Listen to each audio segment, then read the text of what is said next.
Hello everyone स्वागत करुच्चे आम YouTube channel Odisha study hub रे। तो पिलाने आसीगला +3 फर्स्ट सेमिस्टर ईवीएस इंटरनल परीक्षार प्रश्नपत्र जोटा कि आम मिड टर्म एग्जामिनेशन कहूँ। तो जो पिलामानकर एनईपी 2020 वर्तमान समय लागू हो सारी से क्वेश्चन पेपर इम्पोर्टेंट रहिबो। आउ जो मानकर एनईपी 2020 वर्तमान समय लागू होना से भी यही प्रश्नपत्र बहुत इम्पोर्टेंट रहिबो। एथिरे जहाँ भी क्वेश्चन अच्छी सबू यूनिट 1 रु यूनिट 4 मध्य रही अछि, जहाँकि एनईपी सिलेबस और सीबीएसई सिलेबस को मिसई प्रश्नपत्र तैयारी करा जायछि। तो देखो आरंभ करिबा। तो 5टी एक मार्क के प्रश्न दिया जायछि जो शून्यस्थान पूरण कर कहा जायछि।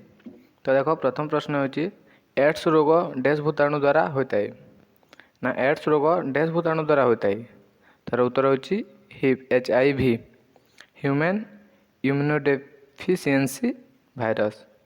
ह्यूमन इम्यूनोडेफिशिएंसी भाइरस ओडिया रे यार उत्तर होछि मानव रोग प्रतिरोधक शक्ति। मानव रोग प्रतिरोधक शक्ति। तो 2 नंबर प्रश्न होछि डैश यंत्र द्वारा रक्तचाप मपा जाए। क्यों यंत्र द्वारा रक्तचाप मपा जाए? यार उत्तर होछि स्पेग्मोमेनोमीटर। स्पेग्मोमेनोमीटर। 3 नंबर प्रश्न हो डैश वर्ष वन्यप्राणी संरक्षण आईन प्रणीत होता। क्यों वर्ष वन्यप्राणी संरक्षण आईन प्रणीत होता? तार उत्तर होछि 1971 रे।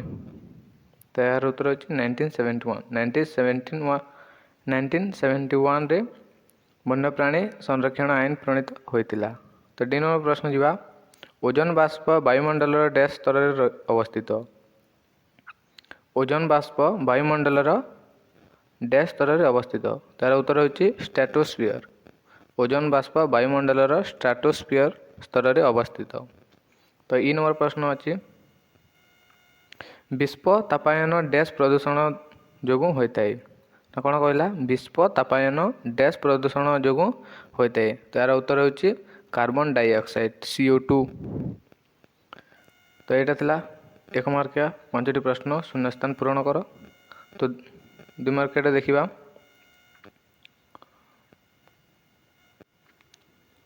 तो प्रथम प्रश्न कही एटमोस्फियर वायुमंडल कौन? तो यार उत्तर देखिबा वायुमंडल कौन पृथ्वी पृष्ठरु 350 किलोमीटर उच्चता पर्यंत परिव्याप्त वायुर आस्तरण को वायुमंडल कहा जाए। जबक्षारजान एवं अम्लजान यार मुख्य उपादान अटे। गठन और प्रकृति अनुसार यहाँ 2 भाग में विभक्त करा जायछि, यथा सममंडल और विषममंडल।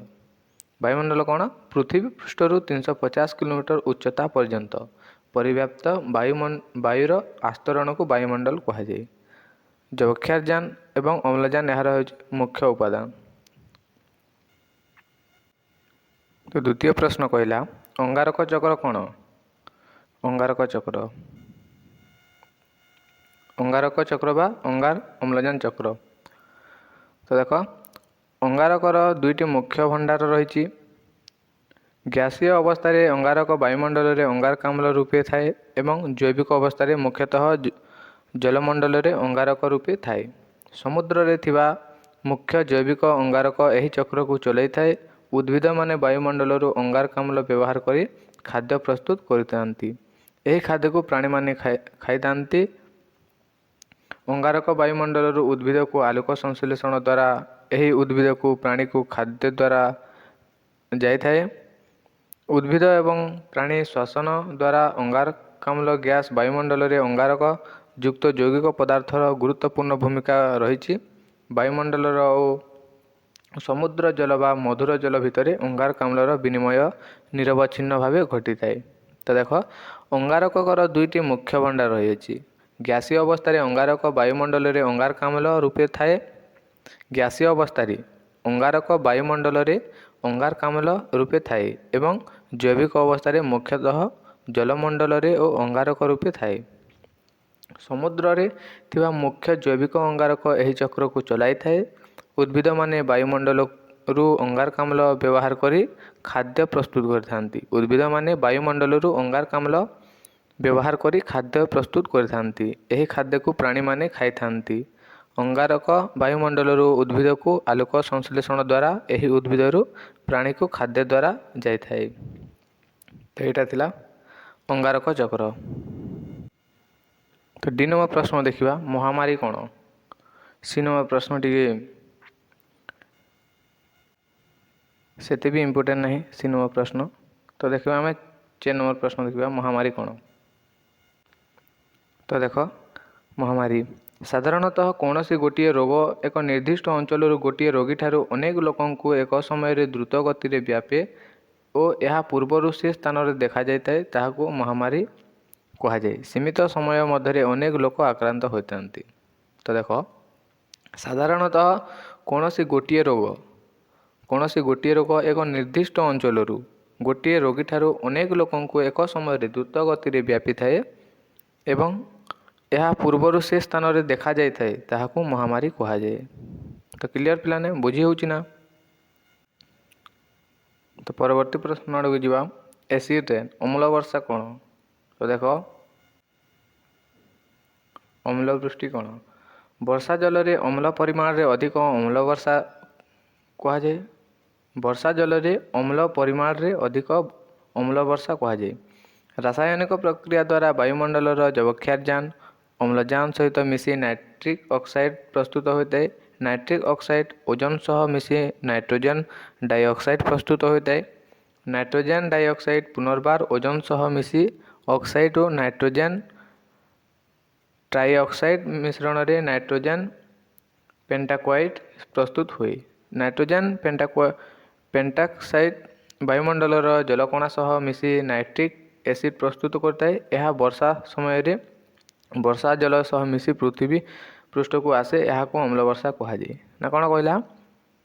ରାସାୟନିକ ପ୍ରକ୍ରିୟା ଦ୍ୱାରା ବାୟୁମଣ୍ଡଳରେ ଯବକ୍ଷାରଜାନ ଅମ୍ଳଜାନ ସହିତ ମିଶି ନାଇଟ୍ରିକ୍ ଅକ୍ସାଇଡ୍ ପ୍ରସ୍ତୁତ ହୋଇଥାଏ।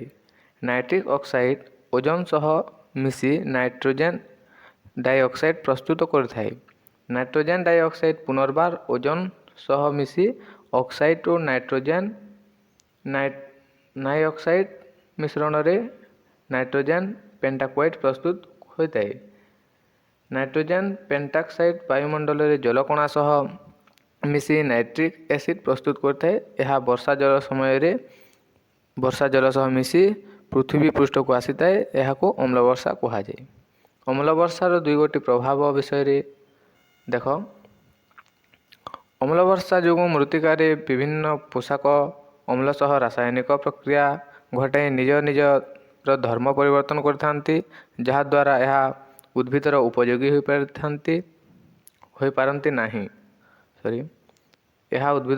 ହୋଇପାରନ୍ତି ନାହିଁ, ଯାହାଫଳରେ ଫସଲ ହାନି ହୋଇଥାଏ। ତା ଉଠି ଲିଖିଦେବ। ତ ପରବର୍ତ୍ତୀ ପ୍ରଶ୍ନ, ବାୟୁ ଆଇନ ଯେଉଁଟାକି 1981ରେ ହୋଇଥିଲା। ତ ଦେଖ, ବାୟୁ ପ୍ରଦୂଷଣର ପ୍ରତିରୋଧ ଓ ନିୟନ୍ତ୍ରଣକୁ ଆଖି ଆଗରେ ରଖି ବାୟୁ ଆଇନ ପ୍ରଣୟନ କରାଯାଇଛି। ବାୟୁ ପ୍ରଦୂଷଣର ପ୍ରତିରୋଧ ଓ ନିୟନ୍ତ୍ରଣକୁ ଆଖି ଆଗରେ ରଖି ବାୟୁ ଆଇନ ପ୍ରଣୟନ କରାଯାଇଛି।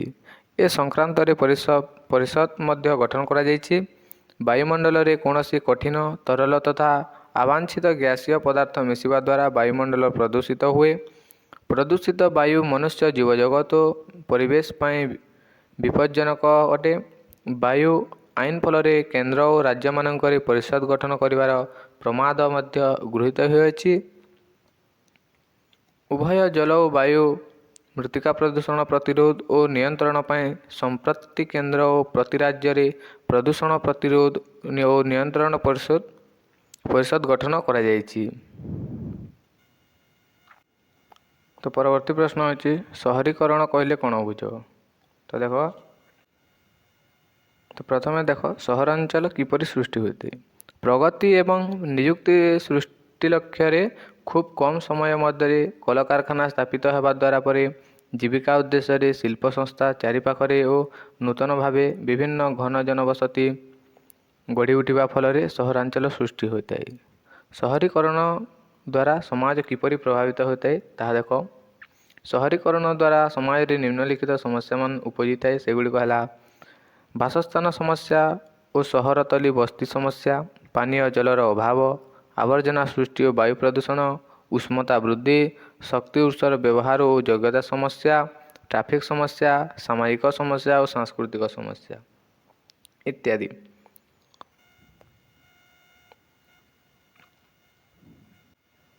ତ କ୍ଲିଅର ପିଲାମାନେ ବୁଝି ହେଉଛି ନା? ତ ଏଇଟା ଥିଲା ତୁମର +3 ଫାର୍ଷ୍ଟ ସେମିଷ୍ଟାର EVSର ଇଣ୍ଟରନାଲ୍ ଏକ୍ଜାମର ପ୍ରଶ୍ନପତ୍ର। ଆଶା କରୁଛି ଭିଡ଼ିଓଟି ଭଲ ଲାଗିଥିବ। ଭିଡ଼ିଓଟି ଭଲ ଲାଗିଥିଲେ ତୁମ ସାଙ୍ଗସାଥିମାନଙ୍କୁ ସେୟାର କରିଦେବ, ଯାହାଦ୍ୱାରା ସେମାନେ ମଧ୍ୟ ଉପକୃତ ହୋଇପାରିବେ।